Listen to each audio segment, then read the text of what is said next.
Le loup et le renard. Certains loups s'étaient fait le compagnon de certains renards, et les moindres désirs de sa seigneurie le loup devenaient des ordres pour son très humble serviteur le renard, car celui-ci était le plus faible. Aussi désirait-il de tout son cœur pouvoir se débarrasser d'un camarade aussi gênant. Tout en rôdant de compagnie, ils arrivèrent un jour dans une forêt profonde. « Ami à barbe rouge, lui dit le loup, mets-toi en quête de me procurer un bon morceau. Sinon, je te croque. » Maître renard s'empressa de répondre. « Seigneur loup, je sais à peu de distance d'ici une étable où se trouvent 2 agneaux friands. Si le cœur vous en dit, nous irons en dérober un. » La proposition plut au loup. En conséquence, nos 2 compagnons se dirigèrent vers la ferme indiquée. Le rusé renard parvint sans peine à dérober un des agneaux qu'il s'empressa d'apporter au loup. Puis il s'éloigna. Aussitôt le loup se mit en devoir de dévorer à belle dans l'innocente bête. Et quand il eut fini, ce qui ne tarda guère, ne se sentant pas encore suffisamment repu, il se prit à penser que ce ne serait pas trop du second agneau pour apaiser sa faim. Il se décida donc à entreprendre lui-même cette nouvelle expédition. Or, comme sa seigneurie était un peu lourde, elle renversa un balai en entrant dans l'étable, si bien que la mère du pauvre agneau poussa aussitôt des bêlements si déchirants que le fermier et ses garçons accoururent en toute hâte. Maître loup passa alors un mauvais quart d'heure. Il sentit pleuvoir sur son dos une grêle de coups si drus qu'il eut toutes les peines du monde à se sauver en boitant et en hurlant de la manière la plus lamentable. Arrivé près du renard, « Tu m'as conduit dans un beau guêpier, lui dit-il. J'avais voulu m'emparer du 2e agneau.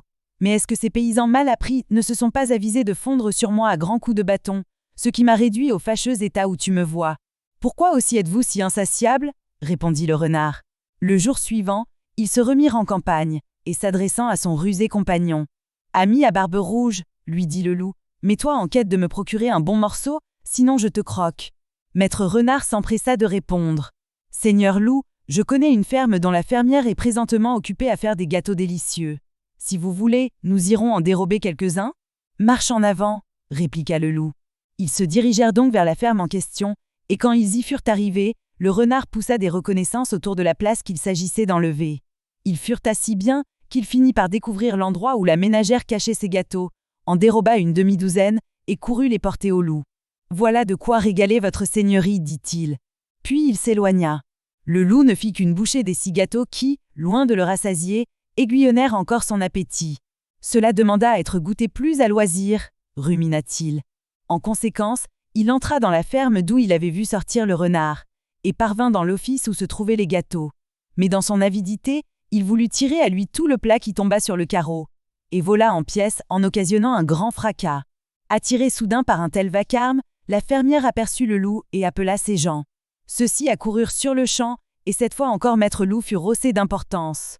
Boitant de 2 pattes et poussant des hurlements capables d'attendrir un rocher, il rejoignit le renard dans la forêt. « Dans quel horrible guêpier m'as-tu de nouveau conduit ?»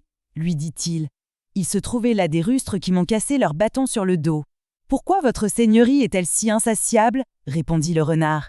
Le lendemain, les 2 compagnons se mirent pour la 3e fois en campagne, et, bien que le loup ne pût encore marcher que clopin-clopant, s'adressant de nouveau au renard. « Ami à la barbe rouge, lui dit-il, mets-toi en quête de me procurer un bon morceau.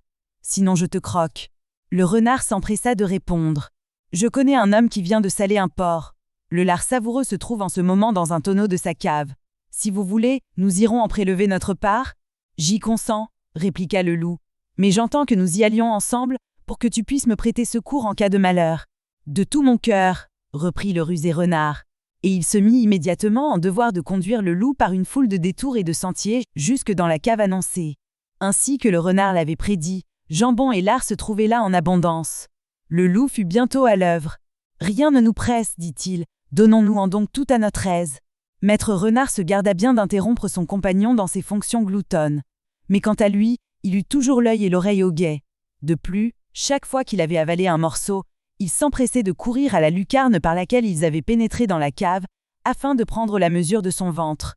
Étonné de ce manège, le loup lui dit entre 2 coups de dents. « Ami renard, explique-moi donc pourquoi tu perds ainsi ton temps à courir de droite à gauche, puis à passer et à repasser par ce trou. »« C'est pour m'assurer que personne ne vient, » reprit le rusé renard, « que votre seigneurie prenne seulement garde de se donner une indigestion. »« Je ne sortirai d'ici, » répliqua le loup, « que lorsqu'il ne restera plus rien dans le tonneau. » Dans l'intervalle, arriva le paysan, attiré par le bruit que faisaient les bonds du renard.